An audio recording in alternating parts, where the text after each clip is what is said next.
Hey, I'm strummerdood or matter. Whatever, I don't know. So back when the Stanley Parable was first released as a mod for Half-Life 2, its developer Davey Redden said he was just posing a question to the industry with his little game. So here's my attempt at a response that doesn't end with, the Stanley Parable is just nihilistic garbage. I will, however, start by saying that you're a scumbag. Yeah, you behind the computer. Yeah, dude, you suck. Dude, you're such a douchebag. See, amidst the different choices afforded to the gamer and the evolving commentary on player agency, you have this relationship between the narrator and the player. Not Stanley, but the person behind his controls. It may seem like a throwaway gag, but on a number of occasions, the narrator talks directly to the player, recognizing that Stanley doesn't have power over his actions without you. I mean, it makes sense. Stanley would gladly obey the narrator. It's his job after all. But instead of obeying the voice in his head, he has a third party in possession of his body. How had I not noticed it sooner? You're not Stanley. You're a real person. In essence, you have the same job as Stanley before his office space was mysteriously abandoned. A voice tells you what buttons to push, and you're meant to follow his instructions. The narrator and the player are co-workers who communicate through Stanley. You can be an ideal employee and follow his every word, or you can deviate from the predetermined path and test the limits of this relationship. And therein lies the sinister irony of the Stanley Parable.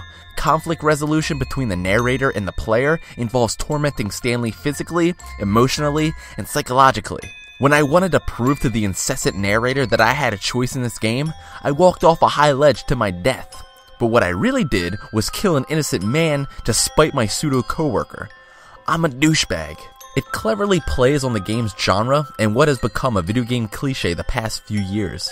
Though first-person perspective has long been used to further immerse the gamer into the role of the protagonist, the Stanley Parable's use of this POV instead calls out the selfishness of this act. Didn't I impress upon you how important it was to be like Stanley?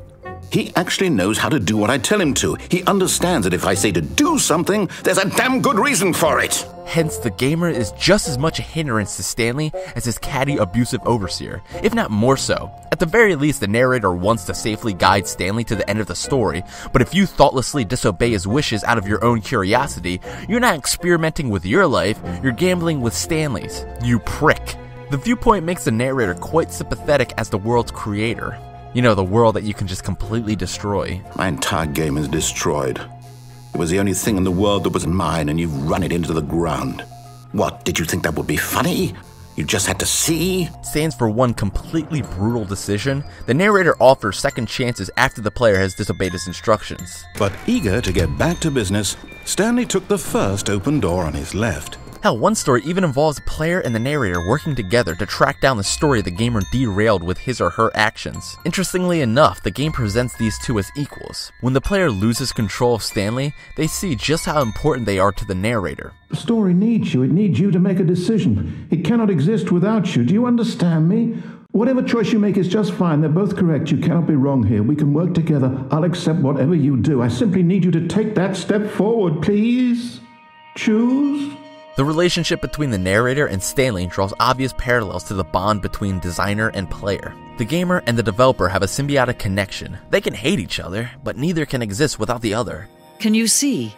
Can you see how much they need one another? But again, the character that really suffers when this relationship falters is Stanley. And at the end of the day, if the player has Stanley's best interest in mind, they'll stop being such a bitch and work together with a narrator to complete the story. Or in other words, if the gamer wants to see the end of their character's journey, they'll learn to let go and trust that the developer knows what they're doing. For it was not knowledge or even power that he had been seeking, but happiness.